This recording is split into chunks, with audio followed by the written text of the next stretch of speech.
बिहार के आदमी के चोरियों नहीं के करे आवत। अरे 500 रुपया लेके जकरा के विधायक रुआ बनावत नहीं, वो जब जीत के आएगा तो आपके और आपके बच्चों के हलक में उंगली डाल के 5,000 10,000 घूस लेगा और आप बाप बाप चिल्लाइएगा कि बिहार में बड़ा भ्रष्टाचार बा।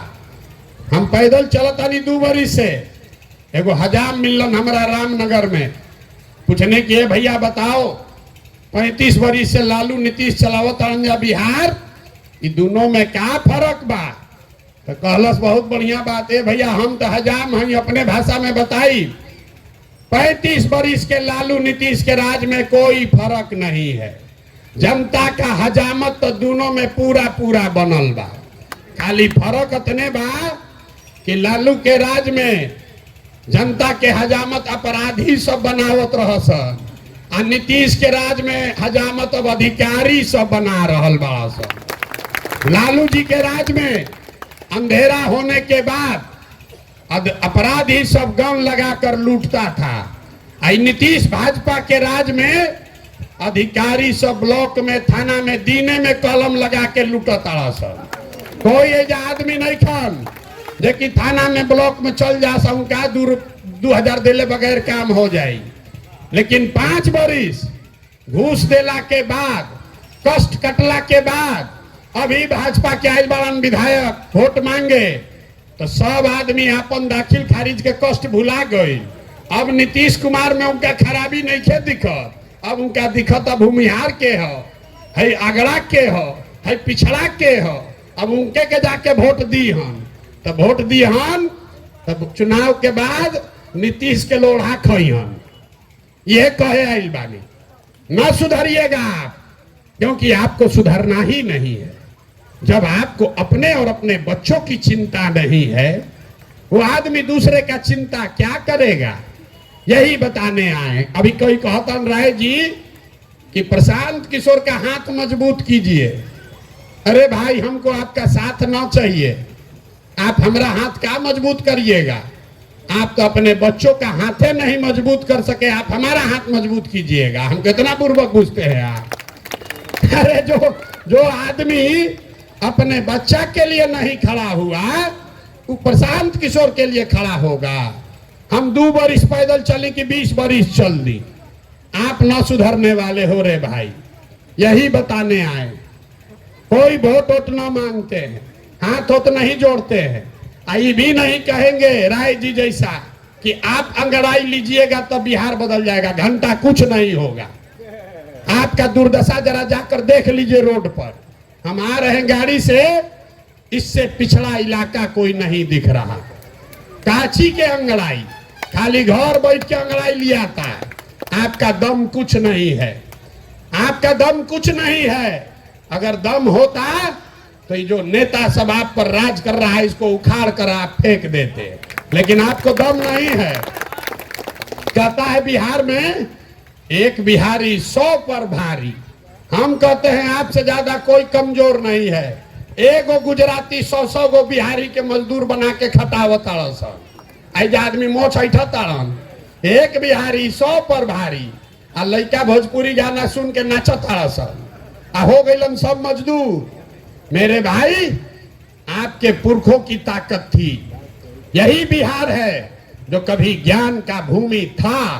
दुनिया भर से लोग यहाँ पढ़ने आते थे, लेकिन आज आपका हमारा जो बिहार है, ये मजबूत लोगों का बिहार नहीं है, ये मजदूरों का बिहार है, अनपढ़ों का बिहार है। हर घर से लड़का बाहर गया है पलायन करके 10,000 रुपया के रोजी रोटी के लिए। तो अगर इसको सुधारना है तो जगिए, आपके पास ये अवसर है।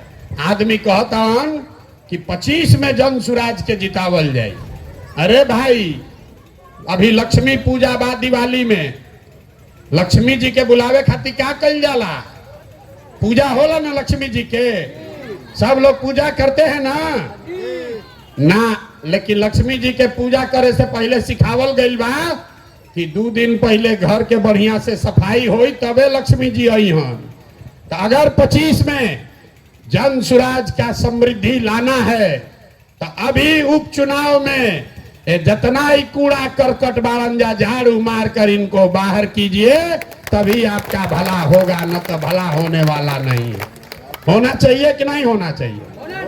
एक अभी हथवा उठा के बोले कोई नेता काम नहीं किया है, तो अब बोलिए कि जो नेता काम नहीं किया, जिन नेताओं ने आपके बच्चों को लूटा है, जिन नेताओं ने आपके बच्चों को अनपढ़ मजदूर बनाया है, उसको वोट दीजिएगा कि नहीं दीजिएगा? हाथ उठाकर बोलिए दीजिएगा कि नहीं दीजिएगा। एक एक आदमी हाथ उठाकर बोलिए दीजिएगा कि नहीं दीजिएगा? नहीं ना दीजिएगा, नहीं ना दीजिएगा। अब दीजिएगा तो अपने बच्चों का पाप का भागी कौन होगा? आप खुद होइएगा। जन सुराज को अच्छा लगे तो जन सुराज को दीजिए, नहीं अच्छा लगे तो कोई बात नहीं, निर्दलीय को दो। वो भी अच्छा न लगे, नोटा पर बटन दबाइए। लेकिन जिन नेताओं ने आपको और आपके बच्चों को लूटा है, उसको वोट मत दीजिए। यही बात बताने आए हैं। अब इतना देर आप हमारा बात सुन लिए। हम 2-2.5 बरिस से पैदल चलत रही। 5 दिन आप जाते हैं बाबा धाम, आपका हाथ पैर फूल जाता है। हम 2 बरिस से पैदले चल देनी। कैसे चलता नहीं? ये चल रहे हैं ऊपर वाले के कृपा से और आप जैसे लोगों के दुआ और आशीर्वाद से। तो जो समाज के जगावे समझावे के काम शुरू कैले बानी, अगर आपको लगता है कि ठीक काम कर रहे हैं तो और कुछ नहीं, वोट जिसको देना है दीजिए, लेकिन अपना आशीर्वाद अपने बेटे प्रशांत किशोर को हाथ उठाकर एक बार आशीर्वाद दीजिए और बताइए कि ये प्रयास होना चाहिए कि नहीं होना चाहिए? जरा जोर से बोलिए, पीछे के लोग तक बोलना है, ये होना चाहिए कि नहीं होना चाहिए? होना चाहिए। अरे तो इतना देर से सब कड़वा कड़वा बात कहनी, करैला ऐसा कड़वा बात बोलनी, फिर भी आप हमको आशीर्वाद दे रहे हैं। तो जाने से पहले 2 मीठा बात सुनकर जाइए। भगवान ने हमको जो शक्ति बुद्धि पैसा साधन दिया है, लोग कहता है कि हम जिसको सलाह दे दें, जेकरे हाथ पकड़ ली वही आदमी जीत के राजा हो जाएगा। तब की हाली संकल्प लेके आइल बानी, जितना शक्ति भगवान देले बाड़ा, अगला 2 बरिस में पूरा बिहार पैदल चल के यहाँ पर ऐसा व्यवस्था बनाएंगे जिसमें लालू का राज नहीं, नीतीश का राज नहीं, मोदी का राज नहीं, प्रशांत किशोर का भी राज नहीं। 2025 में आपका जनता का राज कायम होना चाहिए। होना चाहिए कि नहीं होना चाहिए? जोर से बोलिए, होना चाहिए कि नहीं होना चाहिए? होना चाहिए ना। तो जब ये जनता का राज 2025 में बनेगा तो नाली एक 2-3 संकल्प बा, याद कर लीजिए। नाली गली बने चाहे मत बने, स्कूल अस्पताल जब सुधरी तब सुधरी, लेकिन पहला संकल्प है कि साल भर के अंदर जितना आपके घर का बाल बच्चा गया है बाहर मजदूरी करने, जो बच्चे यहाँ बेरोजगार बैठे हैं, उसको नौकरी हो या न हो, लेकिन सभी के लिए कम से कम 10 से 12 हजार रुपया के रोजी रोजगार का व्यवस्था यहीं पर करके दे दिया जाएगा। होना चाहिए कि नहीं होना चाहिए? होके चाहिए तो जोर से बोलिए, होना चाहिए कि नहीं होना चाहिए? तो आपकी हाली छठ में लड़का है, यह सन छठ में आपका पति आपका भाई आएगा तो उसको बोल दीजिएगा कि अगला बरिस छठ में जब आईबा 2025 के छठ में आईबा तो फिर मजदूरी करे खरे खातिर बिहार से बाहर ना जाए पड़ी। प्रशांत किशोर का वादा आपसे है। और यहाँ जितना लोग 60 बरिस से ज्यादा उम्र के हैं, नीतीश कुमार 400 रुपया का आपको भीख दे रहा है। महंगाई के जमाना में 400 रुपया दे रहा है, अपने बैठा है कोठी में, गरीब आदमी को दे रहा है 400 रुपया। तो इसलिए तय हुआ कि जब ये जनता का राज बनेगा तो 60 वर्ष से ज्यादा उम्र के हर महिला पुरुष को कम से कम 2000 रुपया महीना पेंशन के व्यवस्था जरूर कर दी जाएगी। होके के चाहे कि ना होके के चाहे? जोर से बोलिए, होके के चाहे कि ना? ना बोलिएगा तो ना हो। जोर से बोलिए, होने के चाहिए कि नहीं चाहिए? 2000 होके के चाहिए ना। तीसरा और अंतिम संकल्प, ये पैसा से गरीबी ना दूर हो। गरीबी दूर तब हो जब लड़कन के पढ़े के व्यवस्था हो। गरीब का बच्चा जब पढ़ने जाता है सरकारी स्कूल में तो या खिचड़ी खा के घरे चल आवता, लड़का पढ़ते नहीं थे।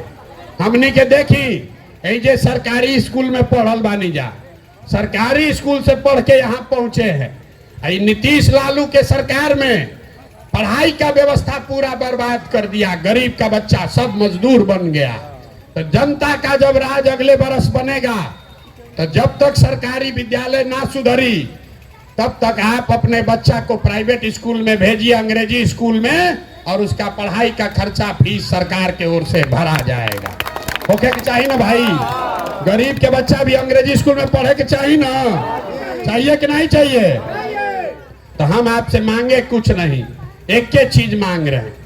जिन नेताओं ने आपको ठगा है, बर्बाद किया है, आपके बच्चों का जीवन लूटा है, चाहे आपके जात का है कि धर्म का, उसको वोट मत दीजिए, ना तो ऊपर वाला भी माफ नहीं करेगा। वोट नहीं ना दीजिएगा? जो ये लोग चोरी बदमाशी किया है उसको वोट नहीं ना दोगे भाई? ना भी बहुत आदमी हाथ नहीं कर उठावत, ना सुधरियन आदमी है। हाथ उठा कर बोलिए, एक एक आदमी को हाथ उठाना है। वोट नहीं ना दीजिएगा चोर बदमाश को? जोर से बोलिए, दीजिएगा कि नहीं दीजिएगा? नहीं ना दीजिएगा? एक बार अपने बच्चों के लिए ईमानदारी रखिएगा ना। अब पैसा बटी तो ले लेबे के बाद, जे पैसा देबे आई उनका से पैसा ले लेबे के बाद, ये गरीबे का पैसा लूट के बैठा है। पैसा लेने के बाद अंदर जाकर जेकरा के मन हो ओकरा के वोट दियाई।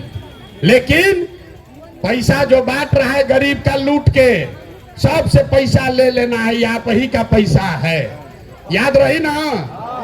तो वोट केकरा के दिया है? अब किया ली जन सुराज के देवे से ना होई। एक बार संकल्प लीजिए, एक बार जीवन में वोट नेताओं के बच्चे के लिए नहीं, अपने अपने बच्चों के पढ़ाई रोजगार के लिए देना है। देना है कि नहीं देना है? अपना बच्चा के लिए जरा जरा वोट देवे, हाथ उठाइए तो जरा हाथ उठाइए। किसको किसको अपने बच्चों के लिए वोट देना है? आज ये नहीं उठावती नेताजी के बच्चा खाती दी हंजा ना मनी हंजा। अभी बोलिए हाथ उठाकर, अपने बच्चों के लिए वोट देना है कि नहीं देना है? देना है। तो एक बार मिट्टी के सम्मान खाती एक बार बोल दिया जाओ। हम बोलब जय बिहार, आपको बोलना है जय जय बिहार, जय बिहार। ना जाके आदमी में दम नहीं थे। इतना नेता सब चूस ले बड़ा सन कि मुंह में आवाजों नहीं खे निकला। बड़ा लूटा है यहाँ का नेता सब। एक बार पूरा ताकत से बोलिए जय बिहार। आप पीछे के आदमी सब झारखंड में रहते हैं, अरे बिहारी को क्यों गरियावत तारसन पूरा देश में। एक बार तो बिहार के नारा बोलो भाई, जय बिहार, जय बिहार, जय बिहार। घबराइए मत, एक बरस में आपको ये व्यवस्था बना कर देंगे। आपके बच्चों को पढ़ाई रोजगार के लिए बाहर नहीं जाना पड़ेगा। बहुत बहुत धन्यवाद।